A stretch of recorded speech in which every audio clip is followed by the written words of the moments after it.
Welcome to the table. You are now listening to the Real Table podcast with Michael Carter. Welcome back to another episode of the Real Table podcast with your host, Michael Carter. And thank you for joining me here at the table. Brand new day is this week. Spider-Man Brand New Day, a new Marvel Studios movie. Tom Holland, the first Spider-Man ever to get 4 films. And I think the impact of this film is big. It's big on the scale of the MCU. It's big on the scale of the legacy of Spider-Man. I'm going to talk about more what this means just a little bit later. But before we get into that, let's get into Comic-Con. The MCU takes on Comic-Con, which is usually it's a yearly tradition. Every year, the MCU shows up at Comic-Con to talk about their latest news. More recently, it looks a little different sometimes. Sometimes we get some big newses, and then sometimes they save some stuff for the D23 conference, which is Disney's biggest fan conference, which is held in August. So, did the MCU live up to it, right? What was this panel? What was in it? And let me tell you, I think this panel was solid. Let me just start that off real quick. I think this panel for the MCU was super, super solid. I mean, we got a nice, healthy dose of new news. And then we have some stuff that we're kind of looking forward to, as in Doomsday and what that means a little bit. Some more footage on that. But overall, the MCU panel is pretty good, right? Black Panther 3, we finally get that announcement. And then we get some new action on who's taking over that mantle. Ghost Rider, we get some action there with the actor who's going to be playing Ghost Rider and who's going to be directing this film. But then there was some noticeable, I feel like, misses, right? You always have pros and cons in movies and TV shows and all that stuff.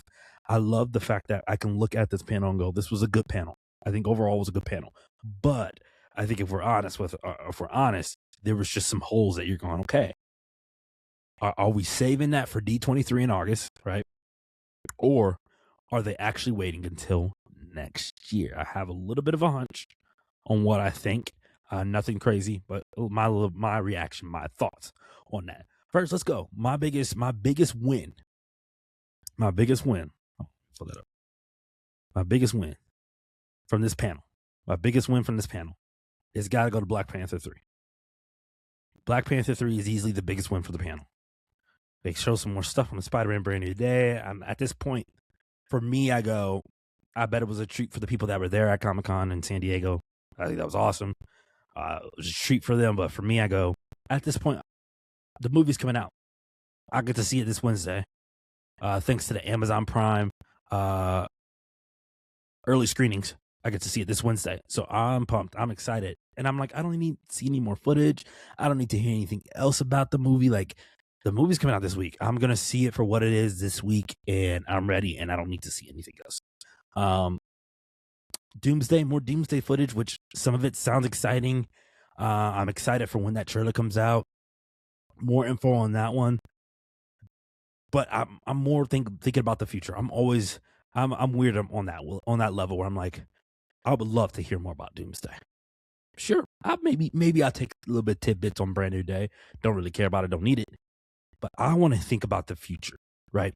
This panel is by far the biggest deal for Marvel, right? We're heading out of this multiverse saga. I think everything in Marvel's vicinity right now feels it's not a mess. It just feels blurry, it feels confusing. It just feels very uncertain, right? When we were heading here towards Endgame and Infinity War and Endgame, I wouldn't say we would have felt the same way. I think everybody thought a lot of momentum could be carried higher and could be carried further, right? I think the rights were with Disney, with Fantastic Four and X-Men at that point. So a lot of initial reactions was hoping that those films would come along a lot sooner, right? And they didn't, and that's a whole other thing. But this panel was specifically important because the trajectory and what's next for the MCU is it's kind of big, right? We look at Doomsday, we look at what that movie means for, I think, just superhero films in general. I don't think we've had a superhero film in a long time. I think, and I'm gonna guess on this. I think Across the Spider-Verse might be the last like really mega hit superhero film. Right? Fantastic Four did well. Thunderbolts did well. Didn't do as well as it needed to do. It was it was really critically well received. It wasn't like a big astronomical hit, but it was a good movie and people liked it. Superman was also good. It did what it needed to do. It wasn't like a hit beyond, all wonders. Supergirl failed astronomically. So Batman, I think Batman also, you could put the Batman in there. The Batman's probably one of those movies that was a hit. But Marvel is searching for that next thing. And so I think what was really receptive for this panel is that, we've heard that even recently this past weekend, Kevin Feige says they're working on quality over quantity, right? We know that that's been the change. That's been the pivot, which is why we haven't seen as much MCU content, which I think is good. It makes me a little excited because I want to see more of the content now. But it's also good that they're taking their time on this. And so this panel is super, super important for what the future holds. Now, even though Black Panther 3, biggest part of the panel for me, David Johnson announced as T'Challa Jr., the adult version of T'Challa, which means that this is probably going to take a time jump, right? He's going to take over the mantle from Shuri. And so that's super, super exciting. Ryan Coogler is back as director. December 15th, 2028 is the release date. Beyond that movie, and then obviously Ghost Rider, we're still like, okay, like I've still got questions for the MCU. I've still got a lot of questions, right? But loving Black Panther made me feel good inside. It made me feel happy because they're still taking care of one of their most beloved franchises, even without Chadwick Boseman. And there's a lot of dialogue on the internet about recasting main T'Challa to fit into this new MCU, and I think there's a lot of layers to that. But Disney has made it clear that this is what they're going to do. They want T'Challa Jr. To take over that mantle, and that's be played by David Johnson. David Johnson has a solid track record. He's one of those names where, again, you go online, and I've seen a lot of people had a lot of question marks about him, and I'm going, that's because you haven't seen any of the movies he's in. He's actually one of those actors that you look at and you go, you can be the next big thing, dude. You have the chops, right? He's in the show The Industry, Rye Lane, which is a rom-com that's on Hulu, which I've watched. Go see it. He's in Wasteman. The Long Walk, I heard, was really good. That came out in 2025 as well as Wasteman. And then Alien Romulus, which I saw, and he did a fantastic job in that, which came out in 2024. David Johnson is solid, right? There's a lot of thoughts about Damson Idris coming in and being the next Black Panther and taking over that mantle. But Ryan Coogler said that he met with or Kevin Feige said that Ryan met with David 6 months ago and wrapped this thing up and told Kevin this is what he wanted to do. This is why I have more hope, and not even just more hope. Black Panther 3, I think, has the potential to be the best one of the franchise, because I think Kevin Feige, and you can just tell by the way he's talked to him, and I think this dates back even to maybe to the first one to a certain extent. But I think Kevin Feige trusts Ryan Coogler and trusts his skill set. Ryan Coogler is now an Academy Award winner, right? He's Academy Award winner. What he did with Sinners, I have full confidence that Kevin Feige is looking at Ryan Coogler, and going, do what you want. You got the keys, bro. You've got the key. You're, in my opinion, he's the third biggest name filmmaker in Hollywood, hands down. You put his name in front of anything, people are gonna flock. People are gonna come check out the movie. And so I think what's gonna bode well for Black Panther 3. Ryan Coogler's gonna have full creative control. He's filming this on film, which is exciting. A lot of films today are filmed digitally. He's filming this on film, which means Ryan wants to do something specific with this film. He wants to give an experience, and coming off of the hype with Sinners, and not just the hype, but just the acclaim and just the movement that Sinners was, I think most people should be excited about Black Panther. If you're focused on T'Challa and the fact that we don't have T'Challa and they didn't recast T'Challa, that's on you. You keep fighting that battle. That's not worth fighting. But I'm excited. Ryan's going to kill it. I think he's going to do a good job. This has the chance to be the best Black Panther film. And here I want to give credit to the first Black Panther. The first Black Panther was a moment. The first Black Panther was a movement. It was different. It was unique. We've never had a black superhero on the big screen like that, and it was huge, right? It was huge.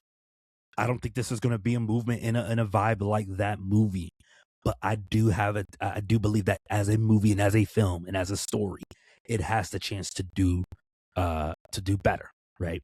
Wakanda Forever was a little messy and choppy at times, even though it was really good. It was bloated because they had to do what they had to do in order to honor Chadwick.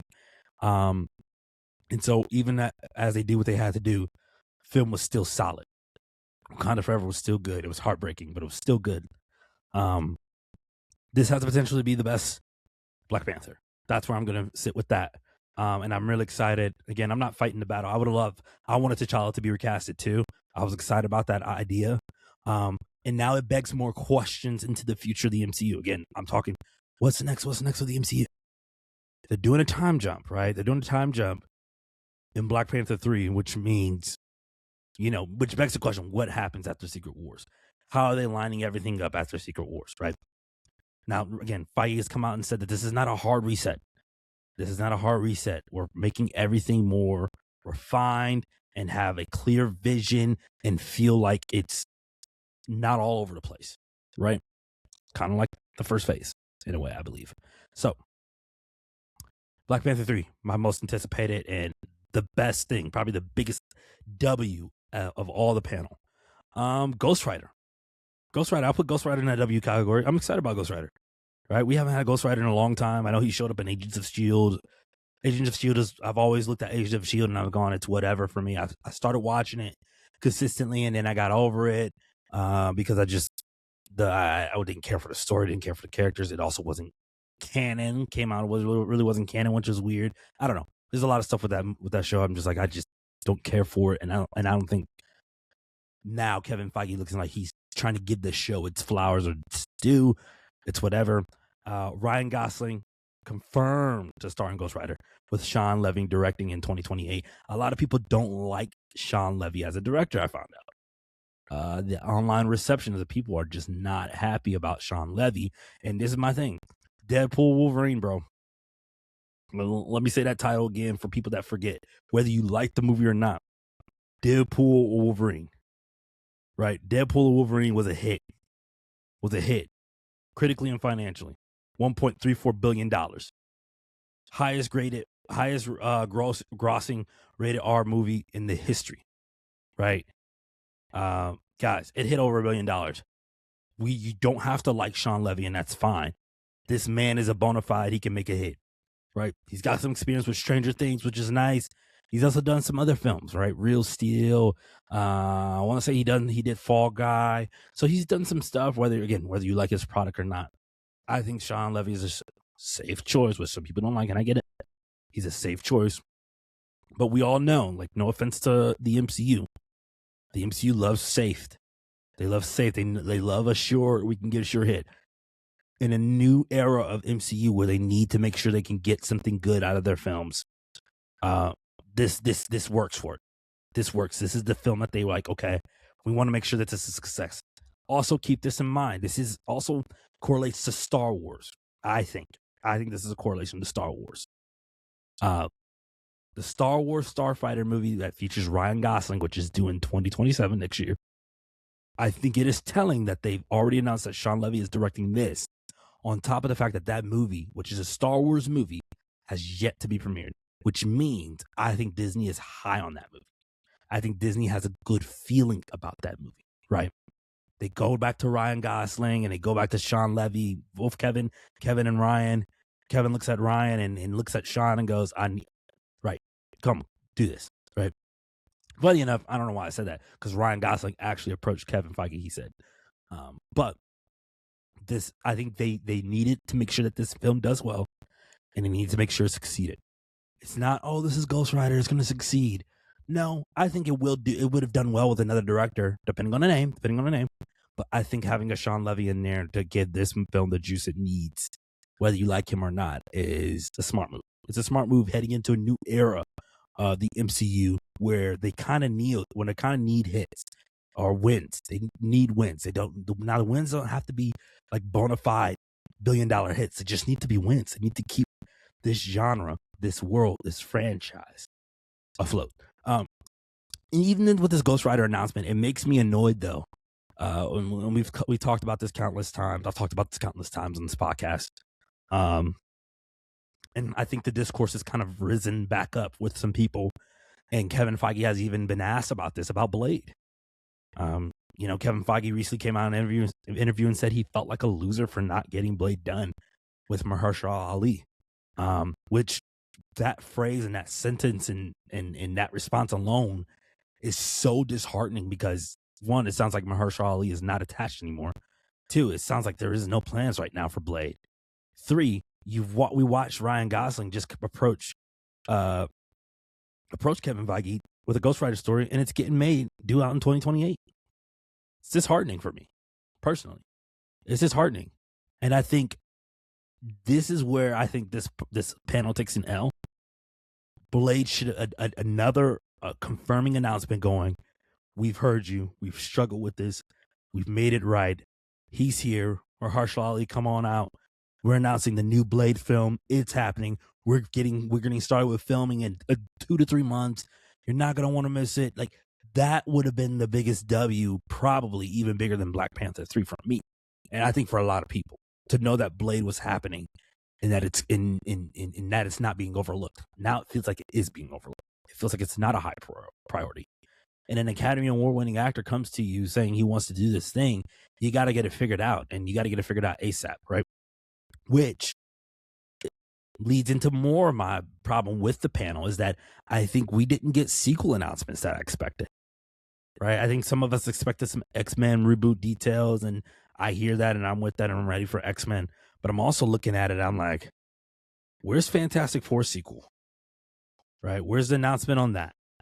Where's the announcement on Shang-Chi sequel, right? Simu Liu came out and said that it's in the works and that he said it's happening and he can't wait for it to happen. But I'm going, Shang-Chi should have been had a movie, should have been had a sequel. And I think that's one of the biggest faults of the multiverse saga. He didn't play into the main players, right?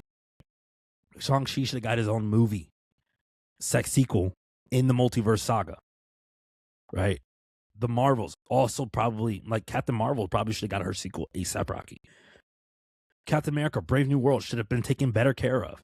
It should have had. And there's no disrespect to the team behind that film. It should have had a well-known, a seasoned director, filmmaker attached to that film. It should have had somebody that could handle that character well. Because that movie felt like it came and went, and it doesn't feel like Sam is a leader in this Avengers team, right? So I think the MCU right now, and I know they're pivoting, the sequel, the lack of sequel announcements kind of suck. I know Black Panther 3, but I'm going, Fantastic Four is one of the forefronts, easily one of the forefronts of the Marvel universe, right? I wanted a sequel announcement, right? I want some sequel announcements for some pivotal characters. Now, even with that, it makes me wonder. We didn't even get a Secret Wars announcement. Anything about Secret Wars, right? Which is not a bad thing. It's also a thing that you question. You go, okay, why is that? You start to think about it. Obviously, Secret Wars, I think between Doomsday and Secret Wars and Out of Secret Wars, a lot of pivotal things happen. So my guess is that pivotal things happen in Secret Wars or even in Doomsday that they're not ready to give away what's next. They're not really ready to give away the outcome, right? That's what makes me think next year, as big as this year's panel was, I think next year's even bigger. Next year, you need more cards. You have to show your cards just a little bit more. Is this new phase? What's this new phase called? What does it mean, right? I do have a good inkling that this phase is going to be built around a lot around the X-Men. I think that's not a big far-fetched thing to think about. I think it's something that people have already thought about. I think it's going to be built around the X-Men and what that means, right? So we'll see what happens. We'll see what that looks like for the future. But overall, it was a solid panel. Obviously, they showed some Doomsday footage, show some Spider-Man stuff too. But I think overall, this was a good panel. This is a good start for the MCU moving forward, and and trying to, again, I also love that there was no TV shows. I know people are like, what's going on with Armor Wars, or what's going on with Vision Quest, the Vision show? And I'm like, I know there are people that care about that stuff. I'm going, Marvel needs to focus all their efforts on their films. The films should be their biggest selling points, right?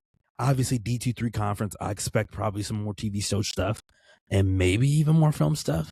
We'll see. But the films have to be their selling point. The films have to be where they start, right? And Kevin Feige knows that. And I even give him grace because a lot of that stuff I don't think was on him. It was a lot of the executives going, we want more Marvel TV shows, push everybody to Disney Plus. And that's ruined in the MCU in a way, or has messed up the MCU in a way. And I think the MCU will find its way back. But the announcement of some projects, and even some like wild card projects, right? Like if you do an X-Men, who's directing X-Men, what that casting looks like is important. It is so important, and people are going to buy into it. People are ready to see the X-Men. I mean, we're going to see it in Doomsday a little bit, but the X-Men, this version of the X-Men with Marvel Studios, we're ready to see that, right? There's a lot of interesting thoughts on that. Cool. That's my thoughts on the Marvel Studios panel, which is really solid. If I had to give it a rating, I give it a B plus, maybe A minus. Like, it was a win. It was a good panel. I think some of those question marks and why didn't they do these types of things kind of hurt it in the long run. But it's a good panel. Like, it's good. DC did not show up. Bad. James Gunn and Company, I talked about this on the last episode, and how they have a lot of work and a lot of things to do to work back up to where they need to be. Clayface trailer looked good. I think that can be a real win. We've seen the trailer for the Lantern show, which comes out August 16th. That looks like that's going to be good. I think there's an uphill battle, and they're not trying to compete with Disney, but I think this is just one of those moments where you're going, this is why there will never be a discussion about, oh, well, DC's going to outdo Marvel. No, I don't think that there is one. And in my mind and in my heart, I go, James Gunn should have showed up, right? And he should have announced a few things to give more hype, to give more energy towards DC. The failure of Supergirl, it still reeks. It still reeks because Man of Tomorrow next year has to be brilliant, right? It has to be freaking brilliant. And I think they know that, right? If Clayface can do well, if Lanterns is so good that they're looking at Emmy nominations, all that stuff, Man of Tomorrow, may not have to carry as much weight, but I think DC should have been present at San Diego Comic-Con. It is a huge miss on James Gunn's part. I've read tweets and I've read messages of people saying James Gunn does not like those events and stuff like that. But I'm going, if you're in that chair and you're in that position, dude, it does not matter if you don't like that stuff. You have to show up, right? Disney and Marvel have another opportunity in August to show more content. When are we going to get more messages about DC content? Through Twitter? Through Instagram? Dog, you got to show up in August. You got to show up in July at San Diego Comic-Con, and you need to be at Hall H, giving people something to be excited about. That's disappointing. And I think on him, and I know he likes to be up front and he likes to talk to fans and be vocal online. That's disheartening after Supergirl. After Supergirl, you need to go out there. He should have been out there going, this is where we're going. We're staying the course. And honestly, you're not going to mention Supergirl at the panel. You're just going to come out and talk about the future. You're going to talk about what's next. You're going to talk about, man, we're so excited about what's next and what's looking forward and what we're looking forward to with the DC universe. And he didn't do that, and it's like disheartening, right? Yeah, I'm going to leave it at that. It's disheartening. And that needs to be a future change in Warner Brothers, right? That needs to be a future change. It's not, well, we're not going to show up to San Diego Comic-Con. It's like, no, James, you have to show up to San Diego Comic-Con. You need to. Again, we can talk all we want to talk about Marvel. Kevin Feige and company do what they do best. They show up in Hall H and they give people something, right? Now we can talk about how Blade didn't come out. We can talk about how some of these products and how these movies didn't amount to anything. We can even talk about how the multiverse saga was lazy and wasn't great, right? We can talk about all those things. Marvel's preparing for one of its biggest movies in the history of its franchise. It's pivotal for its franchise. It's pivotal for the future of the audience with these films. They showed up at Hall H, and they gave us a little bit something more to chew on, right? And then they have D23 where they can do a little bit more. They might not even do a whole lot more, but I have to imagine they're going to share something for D23. A lot of shareholders are going to be there, all that stuff. So, James Gunn, show up at Comic-Con. You need to show up at Comic-Con. DC needs a presence on Comic-Con. It is bad that they weren't there. Horrible. All right, let's get into it. Brand new day week. Brand new day. This movie is so pivotal. It is so pivotal. And I didn't think about that until as this movie was coming up. I watched Homecoming last night, which was super good. Super good film. I'm gonna plan to watch No Way Home and Far From Home eventually, hopefully before I go see the showing of Brand New Day. But this movie has been more pivotal, and the more I think about it, I'm like, man, this again. Tom Holland is the first actor to have 4 Spider-Man films. He's the first actor, right? And I think as we look back on those 3 Spider-Man films, man, we have to tip our hats to Kevin Feige. We have to tip our hats to John Watts. We got to tip our hats to those guys for getting a Spider-Man trilogy together. I'll even tip my hat to Amy Pascal, who I have issues with how she's handled Sony's stuff of Spider-Man, like the villain stuff. I have issues with that stuff because I think that stuff, there's no momentum for your brand. I get it, to keep your rights. I hear that, but you haven't had a successful villains films. Drop it. And that's all. That's for Sony CEO. Get rid of it. Stop it. I don't know why they're still trying to. I think I read something. They're still trying to make something happen. I'm going, you don't, beyond Spider-Verse films, right? You don't have any merit with the brand right now of Spider-Man. So, Kevin Feige, John Watts, tip my hats to those guys for getting a trilogy done and finding a vision for Spider-Man. And it's conflicting because this Spider-Man, it lives in a world with heroes, lives in a world with Iron Man, lives in a world with Captain America. We didn't experience a lot of that stuff with those other films, but he lives in this world with all these other heroes, and how they chose to go about this character is fascinating. A lot of people don't like it because it feels like it's a Iron Man Jr., right? And I think it's very fair. I think it's very fair that the criticism of those 3 films is that Peter never really, he was smart in some ways. You saw a lot of his wits, his IQ. You saw his brain work. I was thinking about Homecoming. You saw his brain work in those films. But it didn't feel authentic, for some people to it don't feel like the comics. It doesn't feel like this is the Peter Parker we grew up with as in terms of story building on where he goes, which is fair. Now, I still think Tom Holland does an extraordinary job at that. Watching Homecoming, I'm banging my head. I'm like, oh my God, Peter is just so dumb. He's so clumsy. And I remember coming out of Homecoming going, the next movie, I want Peter to be more seasoned Spider-Man. I want him to grow. I want to see him swing better. I want him to see him do this and that. But Homecoming is a coming of age film. If I cannot think of his first name, Hughes. He makes all those coming of age movies from the 90s or from the 80s, excuse me. I can't think of his name. But if this came out in the 80s, I think that film would be reminiscent of that. And they did it. And I think John Watts and Kevin Feige and team wanted to go for that. We're going for a kid that does not know how to be a superhero. He can do certain things, but he doesn't fully know how to be Spider-Man.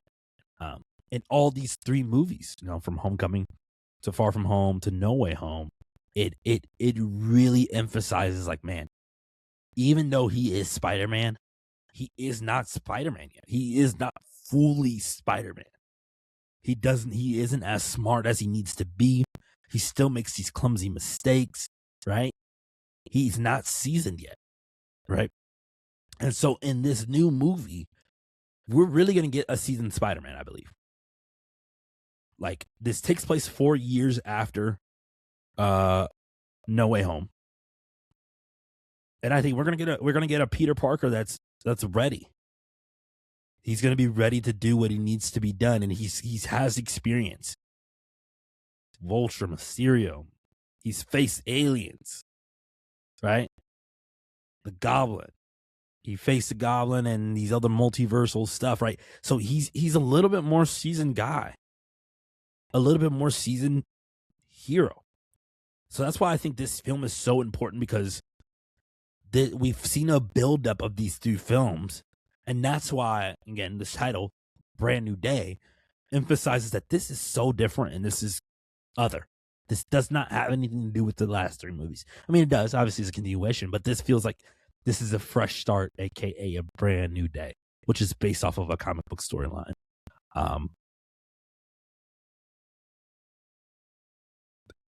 Comic book storyline, I think when Peter is forgotten, or not forgotten, when people don't know who Peter Parker is, if I'm not mistaken.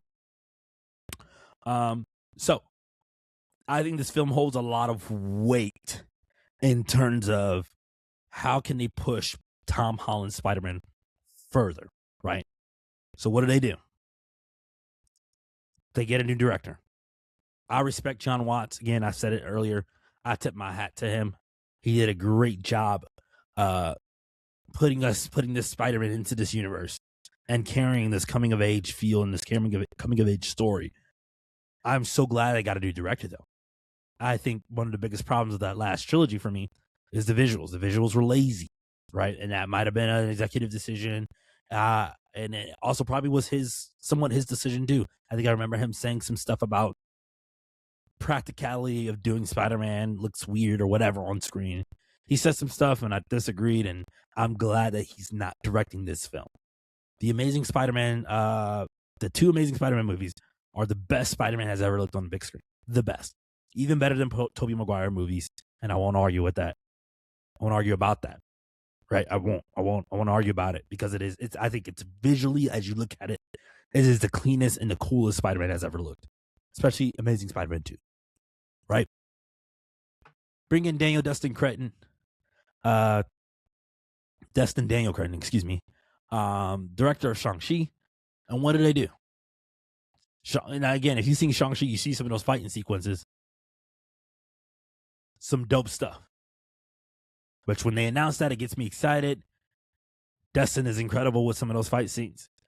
So they bring in Destin, and what do? They're shooting Spider-Man pretty practical in this one. We've seen the set photos.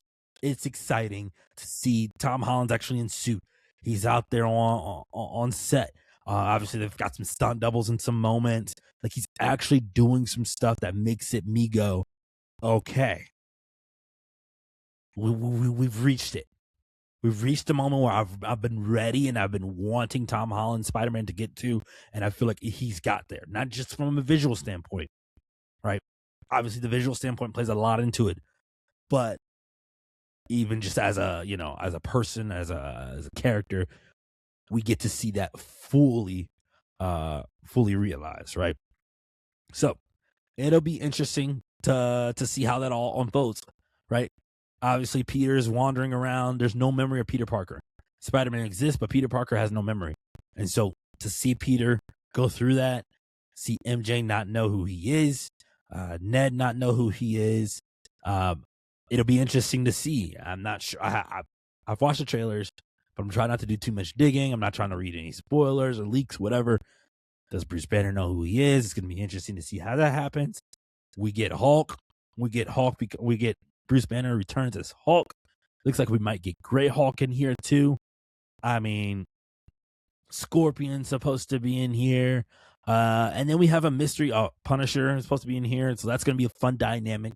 Watching Peter, watching the Punisher, which again emphasizes another pivotal moment of Spider-Man, just getting to meet more of these heroes. Spider-Man and Punisher is a fun dynamic when we know the Punisher is just such a brutal character, and he's going to be in a PG-13 movie dealing with this kid. It's going to be fun to watch. Sadie Sink's character, we have no idea who she is. She's being promoted, she's being shown, but her character's a mystery. Right, a lot of the internet is going. She's Jean Grey.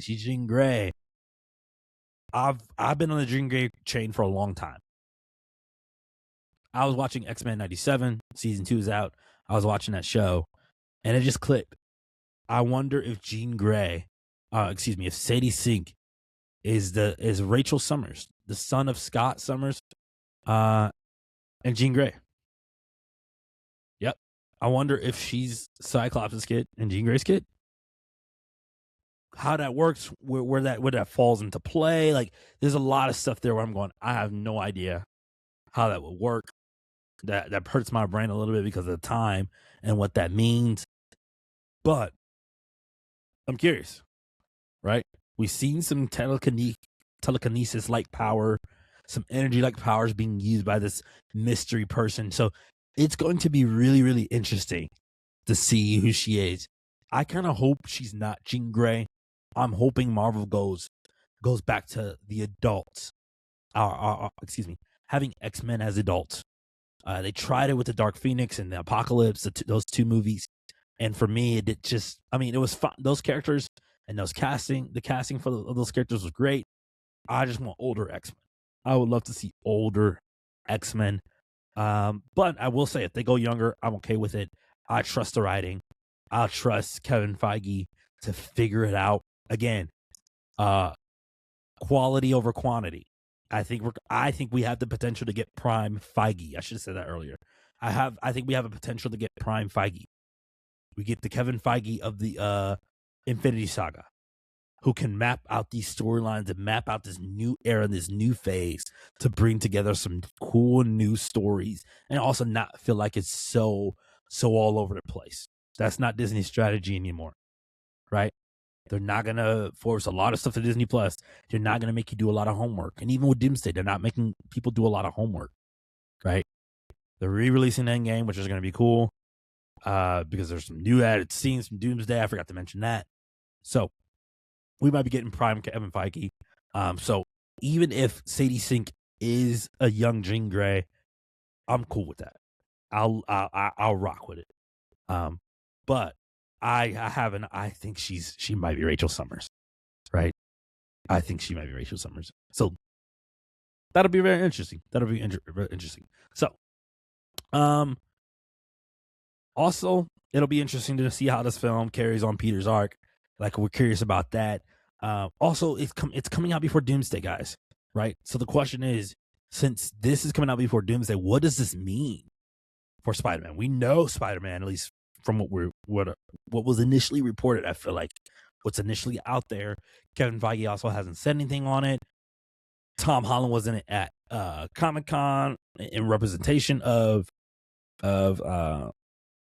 Spider-Man with the Doomsday cast. Like, Spider-Man does not show up in Doomsday, right? So it's like, okay, where does this film fit in? We know it's before Doomsday. It's been said it's before Doomsday. How does this fit in? Why isn't Spider-Man fighting with the rest of the crew yet, right? We know he's going to be in Secret Wars. Secret Wars is going to be massive. It should be bigger than Endgame. It should be bigger than Infinity War. It should be bigger than Doomsday if they do it right. It should be bigger than all those films. So it'll be really I'm really curious to see how this connects. I'm sure we're going to get those post-credit scenes. How many remains to be seen. I believe the embargo probably for that movie is up sometime either today or tomorrow. It might even be Wednesday. Yeah. So we'll see, right? What that means for the rest of the MCU and the rest of the multiverse saga remains to be seen. I have learned, like, since going through this multiverse saga, I've been thinking a lot of these movies are going to build into something. And a lot of it feels like it hasn't built into anything, which sucks, right? It sucks that to feel like, okay, this feels like it hasn't gone to the heights that it needs to go to. But I think this movie is going to do that because again, Doomsday is the next big movie. I think they have to carry something over. They have to give a little bit tidbit. So I'm curious to see what those post-credit scenes could be. And that post-credit scene, listen up, it might not even be to Doomsday. What if it's to Secret Wars, guys? I know Doomsday is not out yet, but what if it hints to something in Secret Wars? I don't know. I'm curious. We're all curious. But we're going to find out this week. Yeah, I'm really excited about Brand New Day. My anticipation level isn't as high right now because I'm just calm. I'm just calm about it. I think once I get into my seat, like I was for the Odyssey, my emotions about the movie is going to spike right back up, and just to be excited to be in the seat for another Marvel movie. Yeah, this is. I think this movie is going to make $1 billion. It's Spider-Man. We're looking at the Odyssey tracking for $1 billion, probably $1.5 billion, maybe $2 billion. We'll see. And I bet Spider-Man's going to do the same. Spider-Man's a moneymaker. He's a hit maker, right? Everybody shows up for Spider-Man. He's generational like Batman. They're the only two superheroes who can do what they can do at the box office. The only two. So it'll be interesting to see what it does. I think it's going to hit $1 billion. You've got the Hulk in there. Sadie Sink is in there. So if you're a big Sadie Sink fan, that Sadie Sink hive is going to be running to the theaters just to see Sadie Sink, as she might be on the forefront of having a forefront role in the MCU going forward, right? Again, even if she is Rachel Summers, that speaks to that she could have a bigger role in the future of the MCU. So I'm excited. You should be excited. Brand New Day. Go get your tickets. Go get your tickets for Brand New Day. Hoping to watch the next two Spider-Man movies before then, but I'm super excited. I think that's about it today for the Real Table Podcast. Marvel. I'm excited again. I think Prime Kevin Feige might be here, right? I want Blade to be figured out. I need that to be figured out, like ASAP. Like Ollie needs to still be in the corner. I hope he's not mad, and I hope he's willing to figure it out and make it happen with Kevin. We need Blade, right? And unfortunately, obviously, if it can't happen with Ollie, you got to figure it out some other way. But Ollie is there. Get that conversation going. We need Blade, right? Black Panther 3, right? I'm pretty excited. David Johnson's going to kill the role. He's going to kill it. People are like, I want Dameson. The Dameson fan cast has been running rampant for a long time. But let me tell you, David Johnson's a good actor. And I think he's going to kill the role. And it's Ryan Coogler. It's Academy Award-winning writer. He won for screenplay, not director. It will be director one day. Academy Award-winning writer, Ryan Coogler. Ryan Coogler's the man, guys. He's the man. He deserves all the respect. And I'm gonna say it. He deserves the respect that Nolan gets. He deserves the respect that Denny gets. He deserves the respect that some of these other big-time directors get because he's proved himself. He proved it with Sinners, right? In the eyes of Hollywood and the eyes of most people, Sinners probably should have just been a normal, did pretty good movie, got good reviews, people like it. Sinners went on to do crazy things. Really helped the brand of IMAX, right? Really helped the brand of IMAX. Ryan Coogler's the man. Black Panther 3, right? Ghost Rider, I'm excited about it. People don't like Sean Levy, I'm excited about it. Ryan Gosling, he's on a roll. I've been critical of Ryan Gosling because I've questioned his superpower or his star power as an actor, and I think he's hitting his stride with these blockbusters, and that if he can string together something really cool, especially with Starfighter, he's got my attention more than ever. We know Ryan Gosling. He's a name. But can he show consistency that he hasn't shown in some time with film after film without the film being hits? That's what I want to see, and I'm excited about. Doomsday, Brand New Day. Marvel's looking up. This is the first time I'm saying this in a while, but it's looking up for Marvel, and I'm excited, and I hope you are excited too. Thank you for listening to the Real Table Podcast. Like, subscribe. Share this. Respond. DM me your thoughts if you have any thoughts. Going, hey, I'm thinking this. Please respond to me. I love these conversations. I love talking about this stuff, and I can't wait to see Brand New Day out this week. I'll have an episode of that this week as well. Y'all be safe out there. Thanks for listening. I will see y'all soon. Peace. Thanks for listening to today's episode.